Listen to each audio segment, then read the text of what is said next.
What's up, guys? Welcome back to Loading Up Podcast. I am your host, Producer Jay, and I'm here with my co-hosts, both of them, Brother Zay. Hey, what's up? And Brother Tay. Life is strange. It is. That's a good game. That's a good game, and it is strange. Have you played any of the Life is Strange games? Yes. Which I one? played all of them. I still haven't played 3. I played the first 2. We talking about True Colors? Yeah. True Colors is good. I think True Colors is better than 2. Really? Yeah. No, because I feel like 2 was... That one, like, hit me hard. Like, I don't know if it was just because it was, like, about Latino boys. So it's like, I related more to it. But it made... Like, that first... What was it, like, 15? Or, like, well, that first intro sequence, it got me tight. Like, I was upset.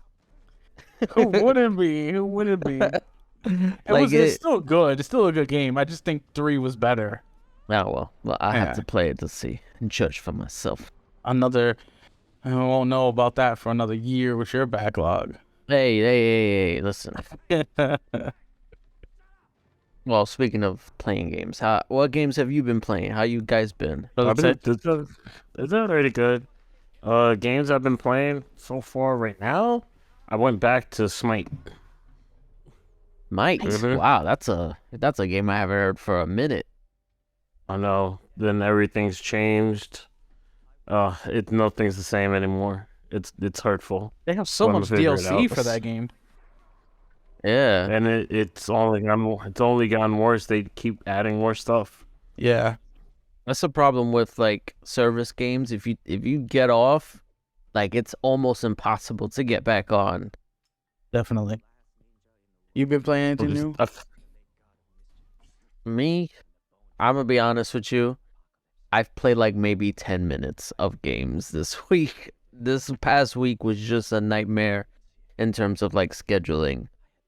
And like I mentioned before we started recording that I've been exhausted for the past week. It's mostly just because like, I don't know, like I felt like I was able to, because it's winter break, midwinter break, the kids have been off school.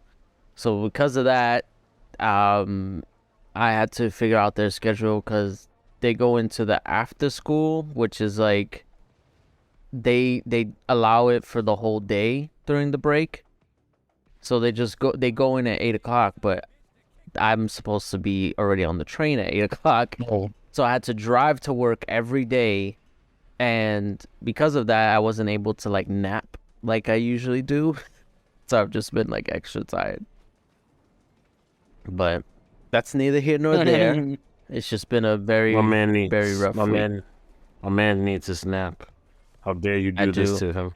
It's working. But hopefully this week I'm able to get more gaming in because I really slacked this week. Well, what about you, Brother Zay? What you been playing? I sort of gave in, and instead of just kept playing the trial for Wild Hearts, I just brought the game, and so I could access some more content with when you buy the game, and oh man, having so much fun with it. So how long have you been playing it? Because I've heard that it's really great at the beginning, but then it kind of like falls off a cliff. So I've been playing for like today because we didn't get to play Gears today like I normally do on Sundays. So I've been playing, all day for most of the day because today's my off day. I just been playing Wild Hearts. Been playing a lot of it, and it is one of those games like Monster Hunters where you gotta grind, kill the same monster like 3 or 4 times to get parts and stuff. That's to be expected from that type of game though, I've been out there, but I'm not doing it alone. I have a buddy who I play with, and it's been a lot of fun. Okay. It's been a lot of fun. I guess that's all that really matters. Whether it falls off later on or not, I'm not concerned with because right now I'm having a ton of fun with it. I mean, yeah, that's usually the case with Well, I mean, with any game, like as long as you enjoy it, it don't matter. Yeah, exactly. It's funny. I remember. What was it? What game?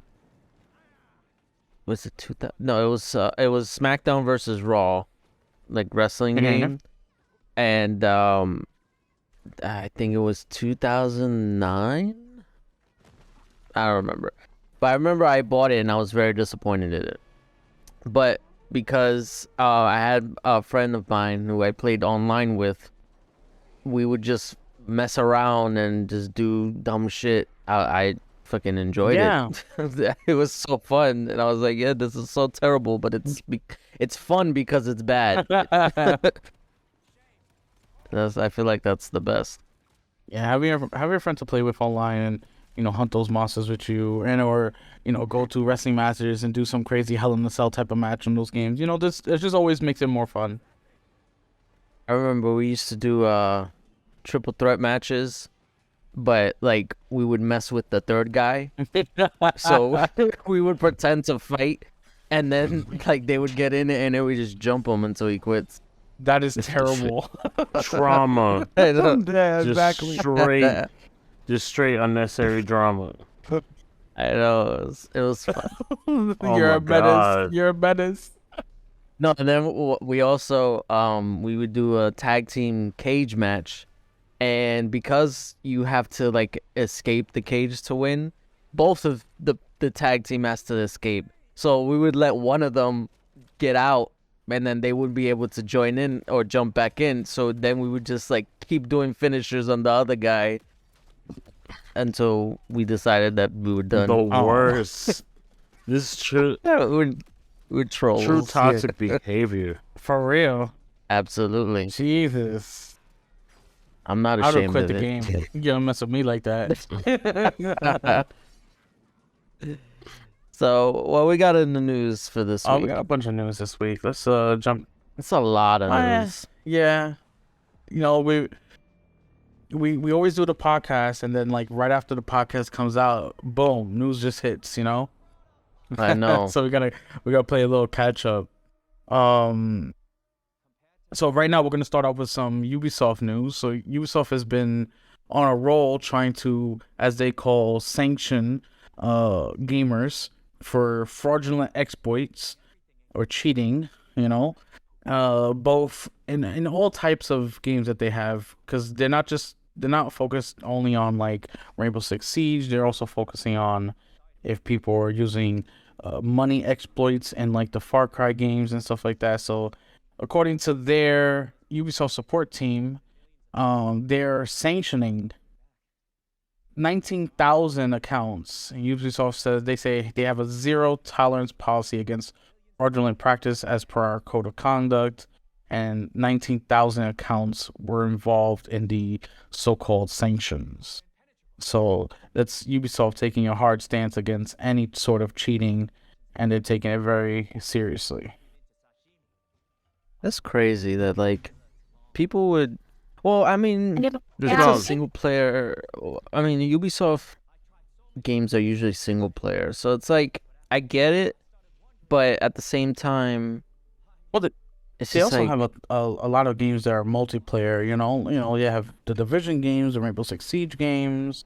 oh well, yeah. Yeah, I didn't think about Yeah, they those. have a lot of games out there where people play together and they can use cheats and exploits to, further advance themselves while, take advantage of all the Yeah. new people out there. There was one time I was playing what was it? Watch Dogs, the first one. Yeah. Mm-hmm. And they have that part you can invade people. Yeah, or the whatever. invasions, yeah. I would get invaded, and that happened once, and I didn't even know like what was going on. There was one time somebody invaded me, and it like gave me the notification or whatever, and then like they just like popped up right in front of me like instantly. And I don't know if that was a glitch or not, but it felt like something was going on. I was like, there's no way they would have been like automatically in my face as soon as I got the notification that I was being invaded. It's But not supposed to happen like that for sure. yeah, I don't think it was. But yeah, no, I mean it's good that Ubisoft is taking a stance against it. I mean, they should. A lot of developers and publishers should start doing something about this cheating thing, especially like on the PC side of things, because I feel like that's where it happens the Of course. most. I mean, it does happen on console, just not nearly as much or as Yeah. often as on PC. Obviously, for obvious reasons, you know. But we're just gonna jump right into some more cheaters getting owned. So this week, a judge ruled that the creators of Call of Duty cheat service engine owning must pay Activision $3 million in damages. As we know, the Call of Duty, or if you don't know, Call of Duty has an anti-cheat system called Ricochet, and engine owning prides itself on trying to circumvent that anti-cheat system that Call of Duty has. So a judge has ruled that the owners of engine owning will have to pay millions of dollars in damages to Activision. Dealing another blow to the website, likely will have to shut down because they probably don't have $3 million to pay out. But there's always other sites and other things that are coming out for cheaters, because cheaters are, they're cheaters. They'll find a way to continue using cheats. But it's Yeah. still a big win for Activision and Call of Duty, because one of the biggest, cheating sites out there. Is that the one that where Call of Duty or Activision announced the new cheat system or whatever, and then like they said, "Oh, we already hacked Yes. it" or something like that, like the same day? Yes, it is. Yeah. Yeah, good. Fuck those guys. Yeah. I mean, it's not just Call of Duty that engine owning sells cheats for. They do it for Battlefield, Halo. They do it for a lot of games. Anything where there's a shooter, even Overwatch 2. So anything where there's a shooter, they'll sell cheats for. Right. So this will help many different games. Hopefully, it will also deter people from cheating, because I'm pretty sure the owners don't have $3 million to give, and they're gonna be hitting their customers up for some donations. Yeah, or they're gonna like say, "Oh, you can support us on Patreon or whatever," Patreon. if they haven't already. We're running out of. It takes money to do these things.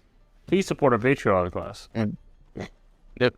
Right? They better open up. It costs money to cheat. So give us yours. Exactly. We can't be doing all the Speaking- cheating all day. Speaking of money, we're gonna jump right into January monthly sales figures for all the consoles.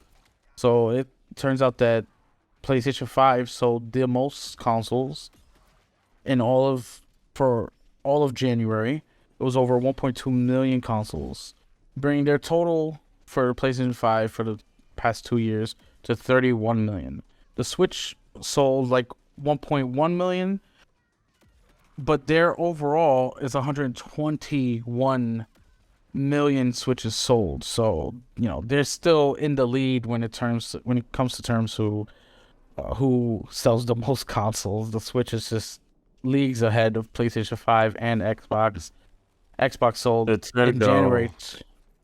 Yeah, Nintendo, of course. The true market leader. You may fight they when were- Nintendo. You all fight per second when Nintendo's in the chat. Pretty It's much. just true.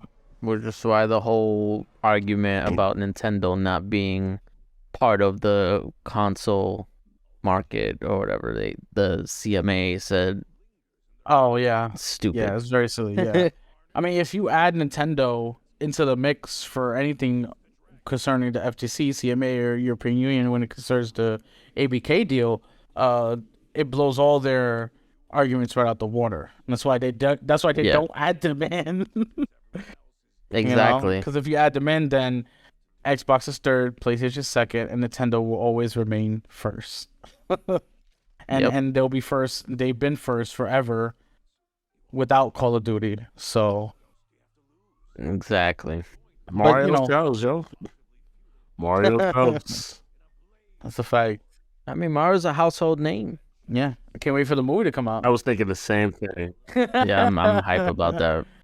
I already got my ticket. Well, I don't have my tickets. I have my vouchers to get tickets. Ah, okay, Mm. okay. Look at you All right. being fancy. So yeah, so although the PlayStation sold the most in January, we all know that Switch is still the leading console seller, and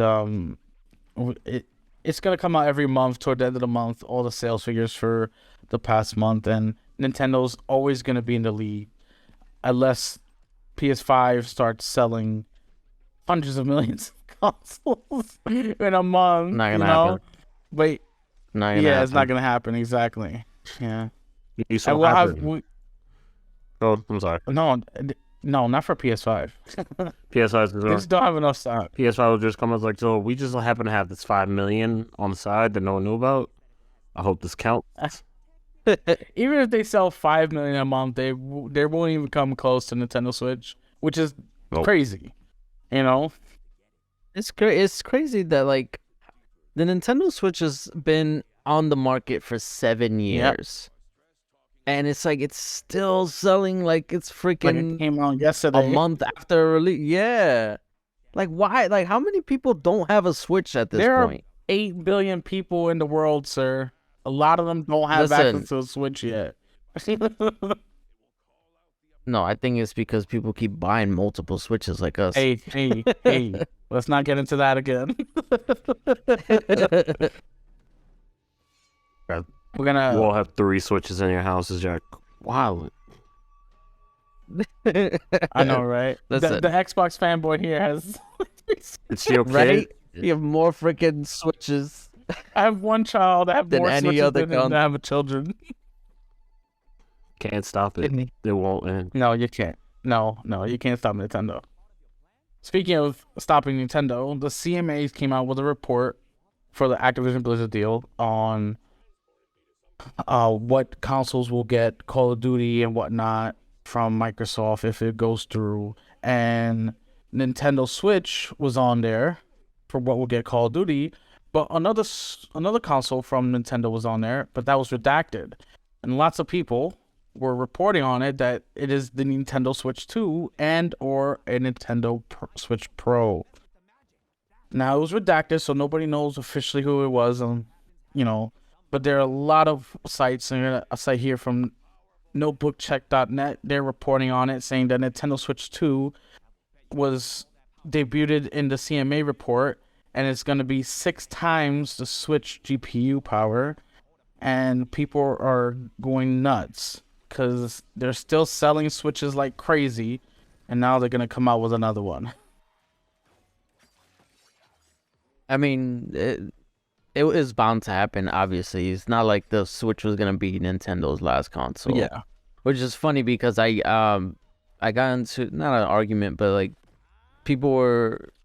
they make jokes. They say, oh, that Xbox promised the Call of Duty on the Switch for 10 years. It's like they're really gonna like they're gonna hamper the game down because of the Switch's specs or whatever. It's like, you really think the Switch is the last console Nintendo's gonna make? Like, it's not gonna. They're gonna make a more powerful console. Like, it's not like they haven't done it before. They technically, the Wii U was more stronger than the 360 and PS3. It's just that the Xbox One and PS4 came out a year later. So Yeah. Nintendo can make a powerful console if they Whenever want. they choose. We are. Exactly. They choose to not. That's they're purposely handicapping themselves. Yeah. I mean, let's not put it aside here. Call of Duty was on Nintendo for a long time. It didn't hamper Call of Duty at all. It just brought another audience to Call of Duty. And usually, like the Nintendo version was like done by a different studio. Yeah, done by different studio, exactly. I mean, there's so many studios that they all work together to make Call of Duty. They can have a studio work on one just for the Switch, with the Switch specs and all that. It's possible because we've seen it done before in the past. So to say that Nintendo with the Call of Duty is going to hamper or damper the game itself is just a little silly. They obviously don't know that Nintendo has had Call of Duty before, and apparently they're gonna get it again. So Yeah.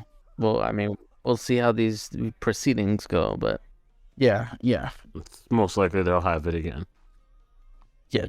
yeah, it's looking like so. It's crazy that Nintendo handicaps itself, and still, it's like y'all need this.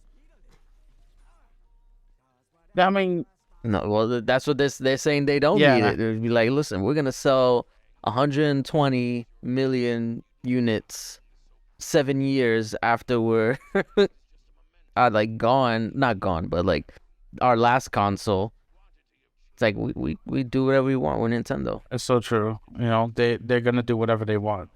You know, that's why they signed the deal with Microsoft to get the Call of Duty for 10 years, because, you know, they're like, well, we can sell even more now because, you know, Exactly. you know, and they always say Nintendo Switch is for kids, but those kids grow up and they evolve and they want to play other games, not just Nintendo Switch games, you know?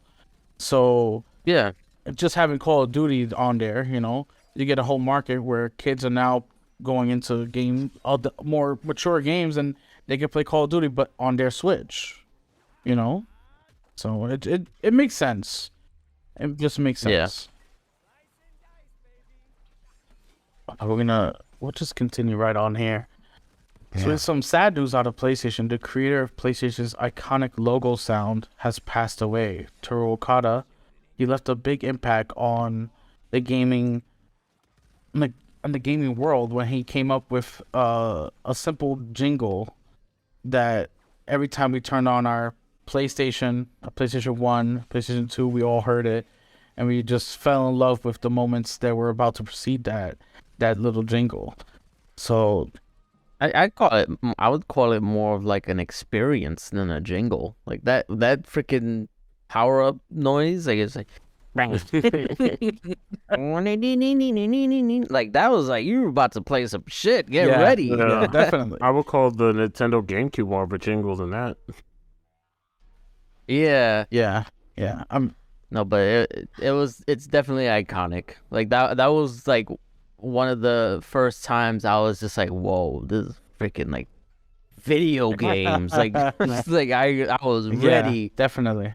Because I think that was the first one to actually have like a startup noise, right? Oh no, maybe not. I was The like, Dreamcast. I was had like, one. Dreamcast No, moment? Dreamcast was after. Dreamcast was after Yeah, that. Dreamcast though. was after. I mean, even if it wasn't the first, it was still one of the most iconic. You know, when you think of PlayStation, you know, all their older consoles, they're stemming from the very first PlayStation. It sold so many consoles. You know, it really brought the home entertainment system and gaming together, and just, you know, it just took off.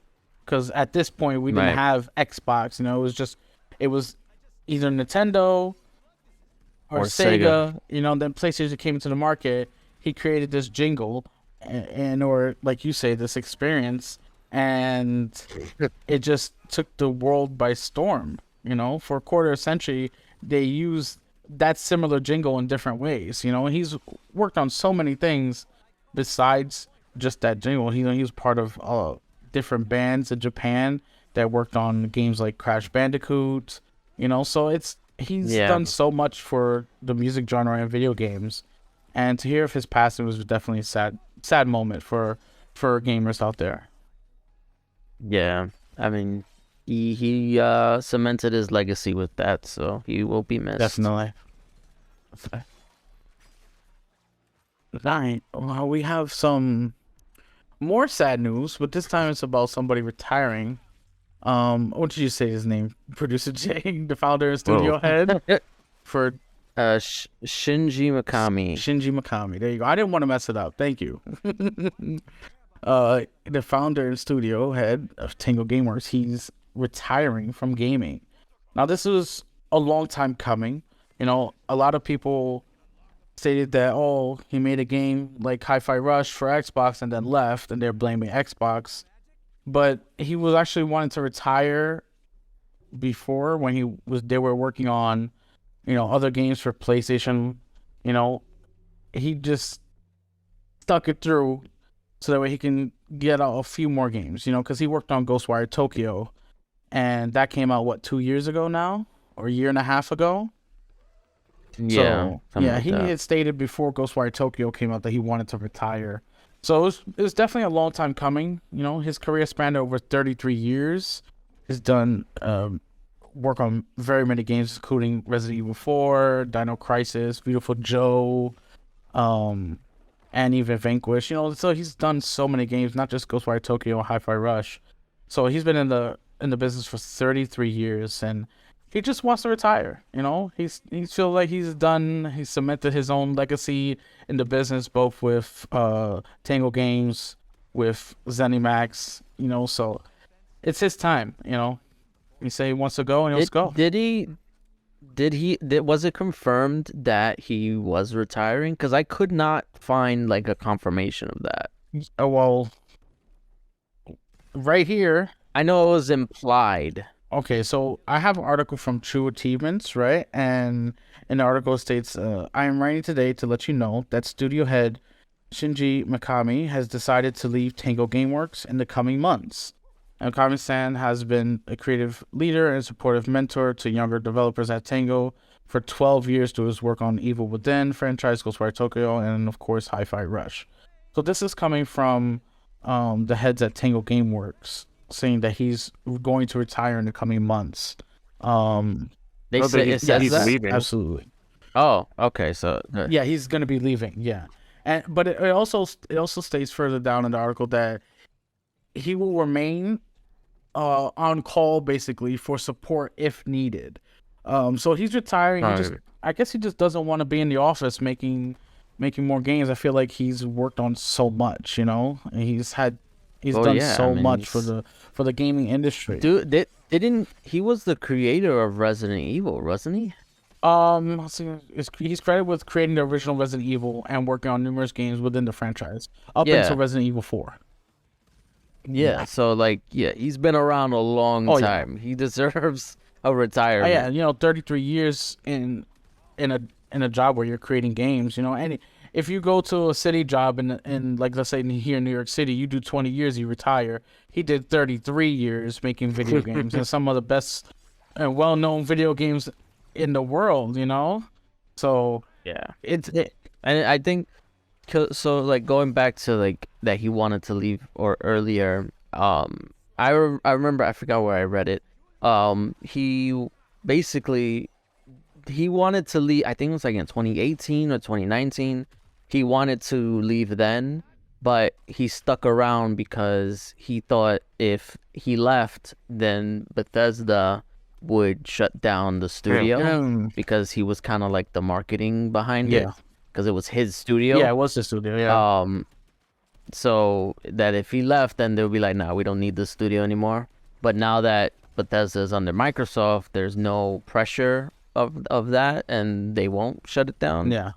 So I mean, that's probably what they're not gonna shut down his studio. He's just retiring. You know, their studio's still going strong. They're still working and making games. So they're doing it for Xbox, of course, because they're under the Xbox ecosystem. And even Bethesda commented. They made a statement. They just wished him well, and they're excited to see what he does next. But they also stated that he will be around for support if needed. So he's retiring from the business, but I think he will still have sort of like a hands-off approach on certain things. If they know at Tango Works, if they really need him, they can, you know, call him up and ask him a question or see if they can get his input on something. So hey, how do you make this game good? I mean, you don't just sit here and make some of the best games in the industry and then just completely go away. You know, he made a really good studio as well. So his legacy is definitely cemented. And I know, although he's not retiring completely from the business, he'll still be around if people need him. You know? Right. All right. Well, so we have some news out of China. According to two Chinese antitrust lawyers. They're stating that China is expected to approve the Microsoft Activision Blizzard merger. Now, this is the only report I could find on it. It's from equityreport.co.uk, and of course you have to pay for the whole entire article. And they don't. I'm assuming behind the paywall is the names of the antitrust lawyers, but I wasn't gonna pay some random UK website to read the whole entire article.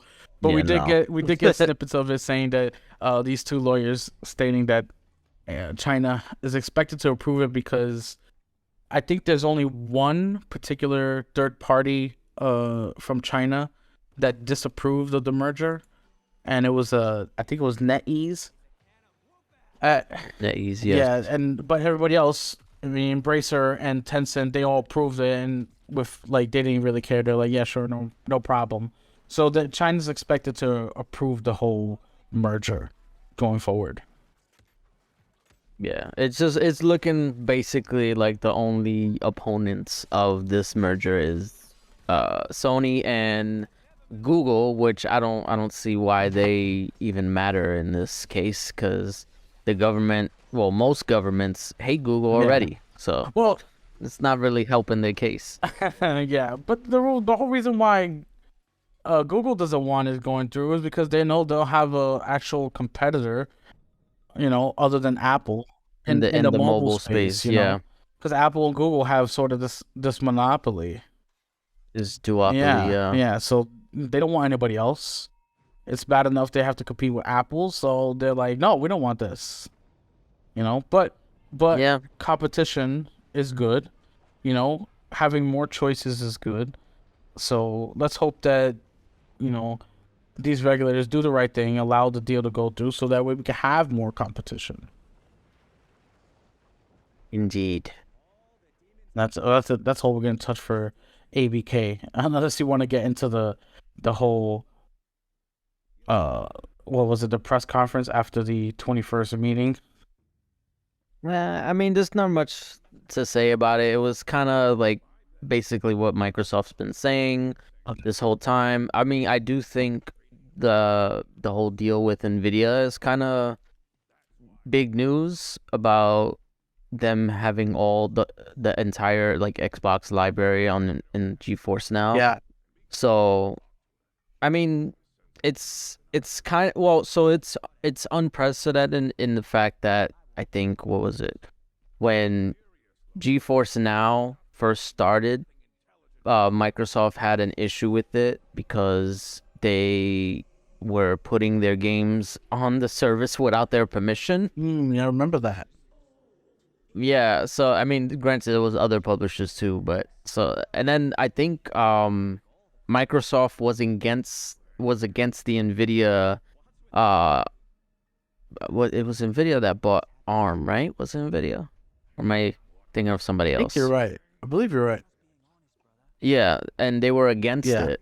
So Microsoft was a big opponent of that. So it's really the tables have turned, and now they're working together, and Nvidia's okay with it. Yeah, I mean, it benefits Microsoft in the end because you still have to purchase the game through Microsoft, whether you're using it there. Right. So, just for them to be able to have access to all the games, whether it be first party Xbox games or just Game Pass in general, and or Call of Duty after the deal goes through, it's still a big deal concerning the ABK movement because, like you said, it's just now Sony and Google, Yeah, and it also kind of hurts the arguments about the whole cloud gaming monopoly that these regulators think Microsoft will have, that they'll use Call of Duty to have a dominance in the cloud gaming market. It's like, no, they just gave all their games to one of their competitors in the cloud gaming market. So it's like,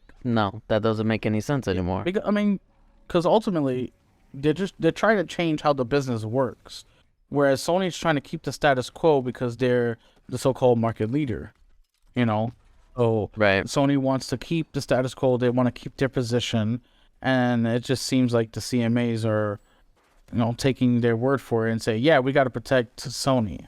But ultimately, it's not what you're there to do. You're there to protect consumers and to make sure that companies aren't becoming a monopoly. But this doesn't make monopoly. It's the opposite of a monopoly if Xbox is giving away the games to everybody.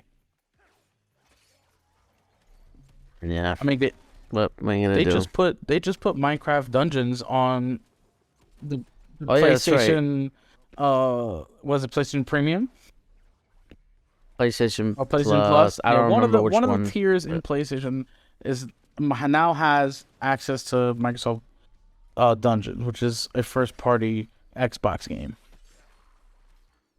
I guess they had to give them something because coming in March, MLB The Show is gonna be on Game Pass day one. Right? Yeah. Was that the third year in a row now?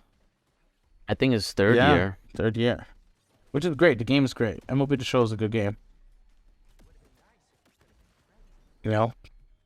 And we'll jump right into some more PlayStation news because we have the State of Play that just came out. We did some social media work on that. Asking people, what was their favorite parts of the State of Play, or if they enjoyed it. So we had some announcements. I was honest, and I said I forgot that it was a thing. It was a lot of multi-platforms that came out. They showed 15 minutes of Suicide Squad, Kill the Justice League, which What do you guys think about that? Did you see the trailer? For which one? Brother Tay, did you?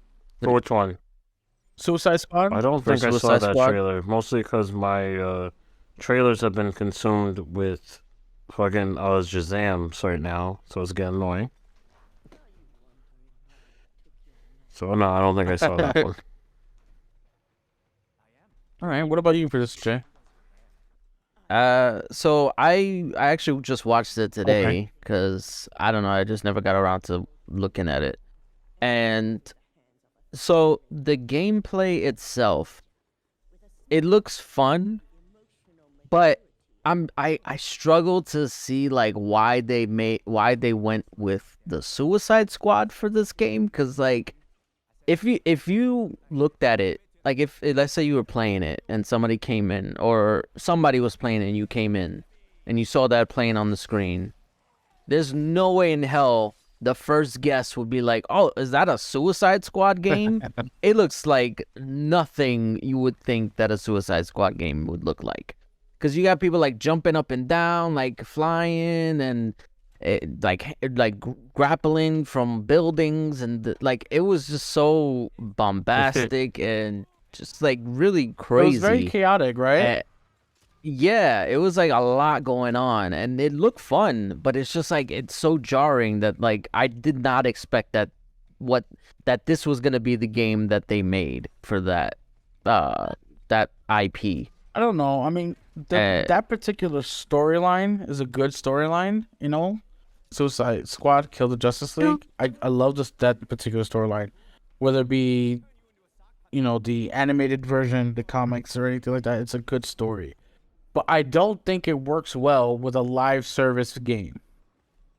Well, that's the thing. So while it does look fun to play, it looks like it can be cumbersome with the whole live service aspect, because now you have gear and you got loot and you got the battle pass, and I mean I don't know what's gonna be in that battle pass, so I mean, we'll see. It's probably just going to be cosmetics and stuff like that. But it's like, I was looking at the menus, like the screenshots of the menus, and it was just like, oh, that looks so, like, boring. Like, I don't want to look at that stuff. Yeah. Like, I don't want to know percentage increases from damage because I put a certain armor guard on. Like, I don't want to think about that stuff. Like, that's Marvel boring Avengers stuff. all over again. That's all I could think of. Exactly. It does not look appealing. Yeah.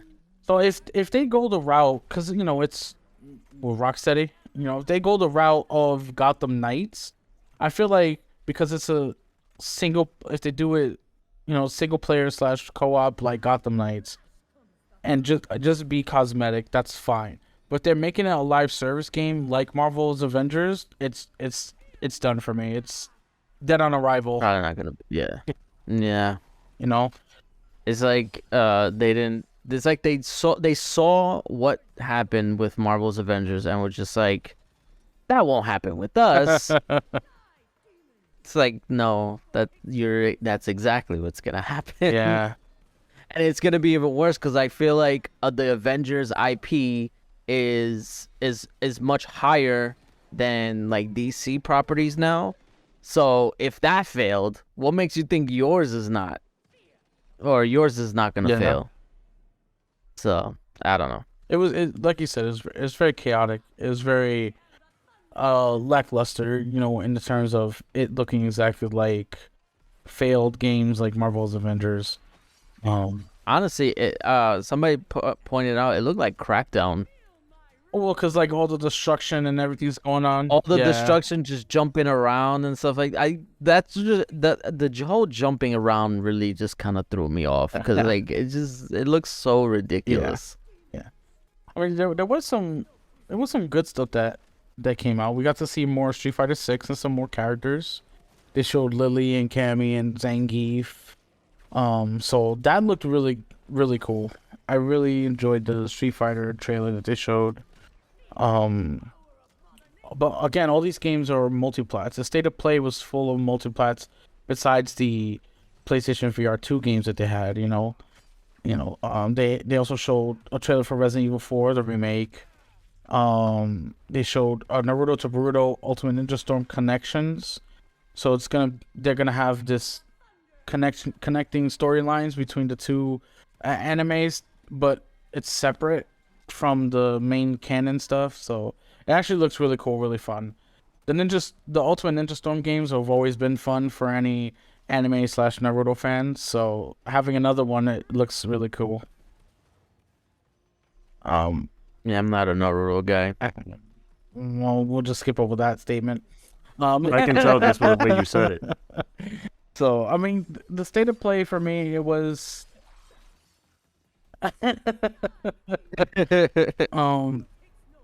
State of Play for me in particular, it was okay. They just showed a bunch of multiplats.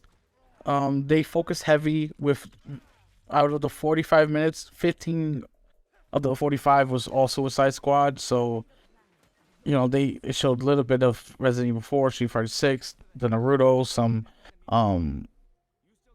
PSVR 2 games like the Foglands, and they showed a little bit of Destiny 2 Lightfall, which looked really cool.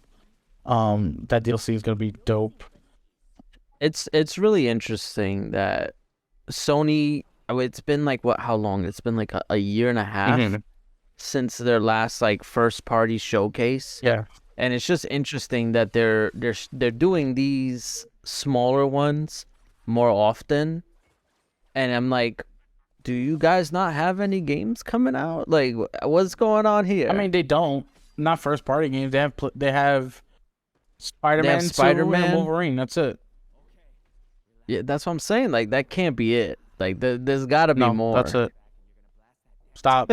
you're like, it's got to be more, but no, that's not. They only have 2 first party games coming out, and that was besides God of War and Horizon Forbidden West. You know, that's all they have this generation. Unless they come out of nowhere, I would be very surprised if they start announcing that's stuff. what they have this generation. Yeah. But That's what I'm saying. If they come out with more announcements for first party games for this generation, I will be surprised. Because right now, all we have is Spider-Man and Wolverine.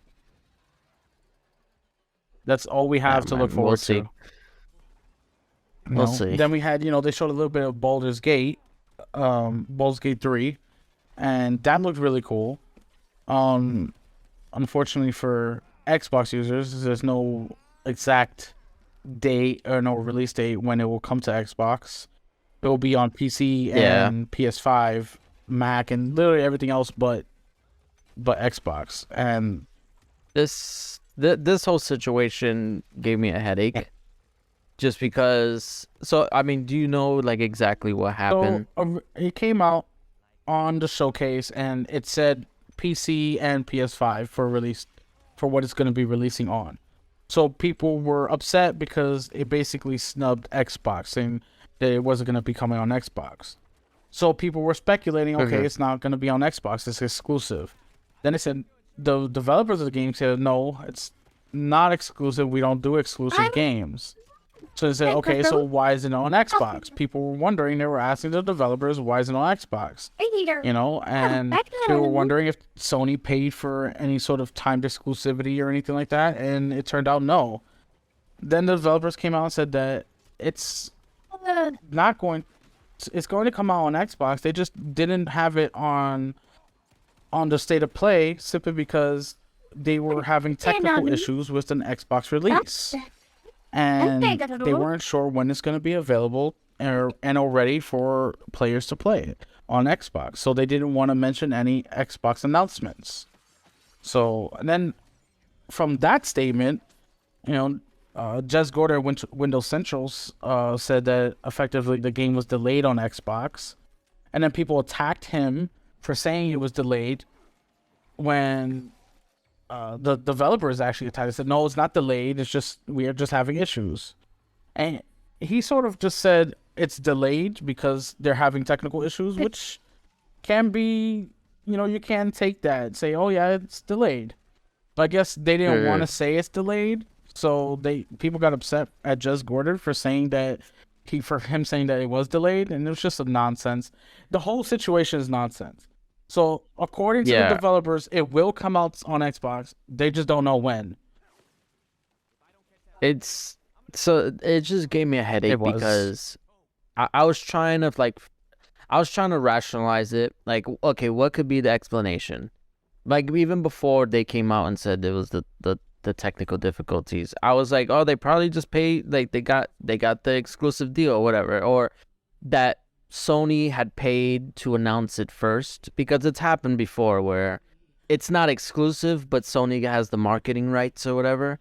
So they announce it then, and then like later on they'll announce the Xbox version. But what gets me is their whole explanation about they didn't announce the Xbox version because they have technical difficulties. I'm just like, so then why even announce the console version at all yet? Like, why not wait until you can deliver on both consoles? Like, it makes no sense to announce one version and say, hey, well, we're working on the other version. We just don't know if it's going to be ready in time. Yeah. Like, that just seems so odd. Like, what? I think the main thing that kind of bothers me is that they took, I'm assuming, granted, I don't know anything about it that's going on. They probably took the marketing deal from Sony, and now they're kind of paying the price for it because people are coming at them and say, hey, where's the Xbox version? They probably weren't, like, if nobody asked where the Xbox version went, or if they never announced this game at the State of Play, nobody would bat an eyelash. They would just announce the console version whenever it was ready. Yeah. And it's just the whole fact that they announced it before they can get it on both consoles it seems very short-sighted. Because I don't think they had anything against Xbox or anything like that. It's just that they weren't ready to announce it. But either you say that they're working on it to get it ready for the same day release, or the Xbox version is just gonna come later. Like, I feel like just this tiptoeing around the issue thing is the main thing that's bothering me about it. I mean, they even have rumors saying that it was because of the Series S is holding it back. So that's why they had. Well, yeah, because they said that it pertains to the split screen aspect of it. Yeah. And that whole argument also seems kind of weak. I mean, granted, they haven't officially said it, but people are making assumptions about it. I mean, if that's just the case, then they just need to learn and develop with the Xbox Developers Kit more. Yeah, because it's like there's other developers that are able to do much more with the Series S. Yeah. Than even the PS5 in some cases. I mean, you look at Ubisoft, what they did with Far Cry 6 with their split screen, the tethering and everything that they did on that game on the Series S. It ran at 60 frames per second.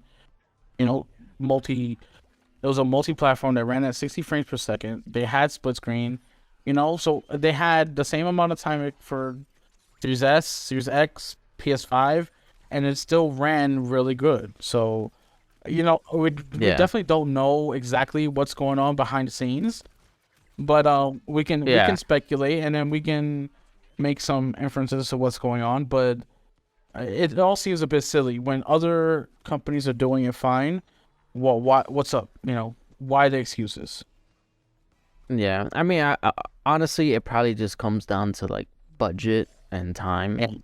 Because I'm assuming that, well, I'm not assuming, I know that they're self-publishing this game and they're an independent studio, so they're not gonna have the same like backing as like a Ubisoft or another big third-party publisher. So that's probably why it's not as easy for them to make it run like well on the Series S, whereas with other ones it might be a little bit easier because they have the manpower.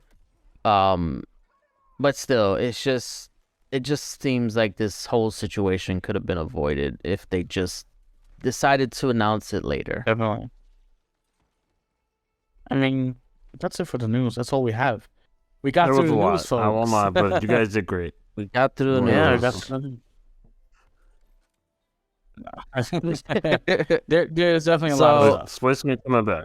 All right, so Does that have anything to do I with have split a screens? Because I question. just brought back a flurry of memories. what's that? But what is your question? No, this is a great memory. go Like ahead. playing, No, if like you I wanna remember like talk playing all about the that. video games like Call of Duty, like the first 4. There was a lot. Gold. It was a lot of shooting games like Gundam. Yeah. Not Gundam. GoldenEye. Like all just. Like all these video games with split GoldenEye. screens and like some adventure games, they were GoldenEye. so good. GoldenEye. They were so awesome to play like with your friend. Dead Space also did it too. It was another great one. Yeah. Mhm. Yeah. Oh yeah, they did do They that. stopped it. I forgot that they did that. They stopped it like Yeah, no, 2008. split screen is kind of like. They stopped doing it like around. That's my last time I remember Wait, because it's like I Did remember they? Dead Space came out around that time, and also the Left 4 Dead. Both games had it like that. If you played it on Xbox. So like I remember those Yeah. those games. So like maybe Yeah. 2010 is when they're like, all right, now everything's online. I mean, yeah, like split screen has kind of been dying slowly over the years. Like, I mean, there's been some games that implement it, but honestly, like most games now, they freaking expect you to have multiple consoles to do co-op with or whatever, or just do it through online with somebody. It's becoming a dying thing, and it's kind of sad because I mean, as we were kids growing up, like couch co-op was like the thing. Like he's like, oh, come over to my house so we could play this game. Definitely. And now, like, you can't do that anymore. Like, you gotta say, "Oh, come over to my house, bring your own Xbox or PlayStation and your TV, and then you can play." Yeah. Because we used to have me and my cousin and my brother. We used to have game nights, but he would have to bring his Xbox and like a small little monitor so see? that way we were able to play. Because there was You no know what I other mean? Like games we could everyone had to play bring other their than. consoles and like get to share his thing. Nah, everyone just hop on the split screen. 4-on-4 Call of Duty. Who wins wins. Screen cheating and everything. Yeah. Although now that could. No, fuck that.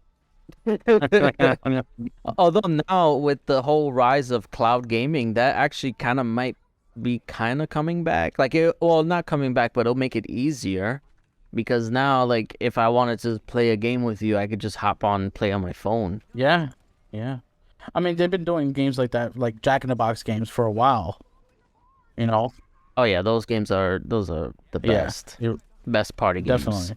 So where one's on a console, everybody else is on their phone. So it's definitely gotten better, especially with cloud gaming. So, you could see more of that type of gaming in the future, specifically with Call of Duty. It was one thing I remember that they tried to do. I think it was Black Ops 2, where you remember the whole 3D TV thing that the Yes, craze with that was 3D was going on everything. like Yes. a decade ago.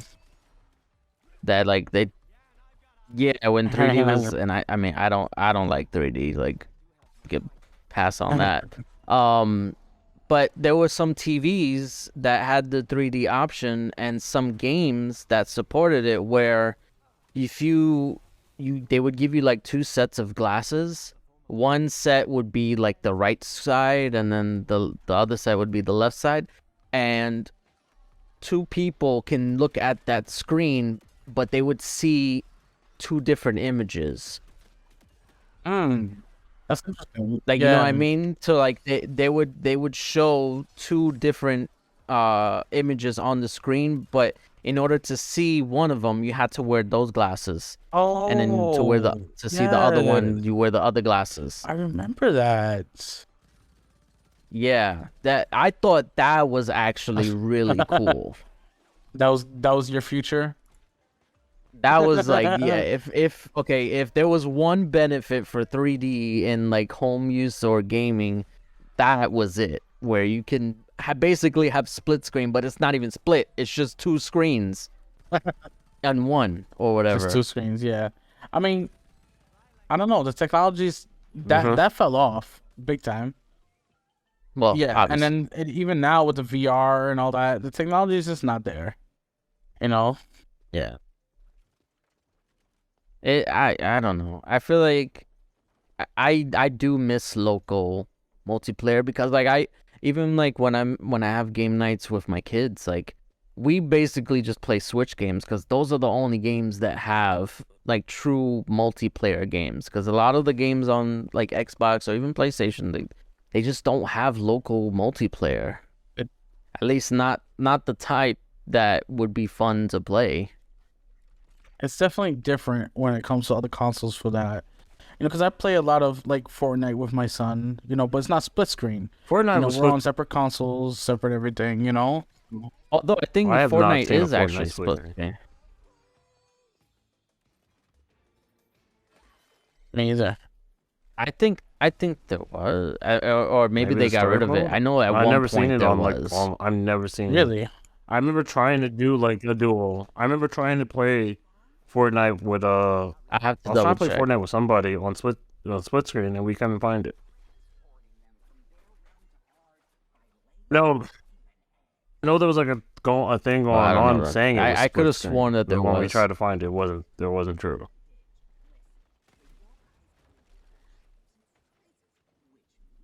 Yeah, I don't think Yeah, it maybe they has changed it split screen. recently. I mean, I think that stopped when when they stopped doing Fortnite mobile, you know, because that was a while ago. Maybe. But either way, you know, it's definitely different when, you know, doing couch co-op than doing online multiplayer. Like when I play with my son, you know, we have like the Ninja Turtles Cowabunga game. That's couch co-op, you know, that's new couch Right. co-op, but it's also an older game. He doesn't really play or know of that older games, you know, not like I do. So for him to sit there and play that, he doesn't want to play that. He wants to play Fortnite. You know? Yeah, So the world is changing. You know, things are different. it is. And it's so sad. But I guess that's gonna do it for us. Been talking for an hour, which I'm glad we were able to get through it, because I feel like a broken Every week. record. I say this every week. I don't know, are we gonna have enough?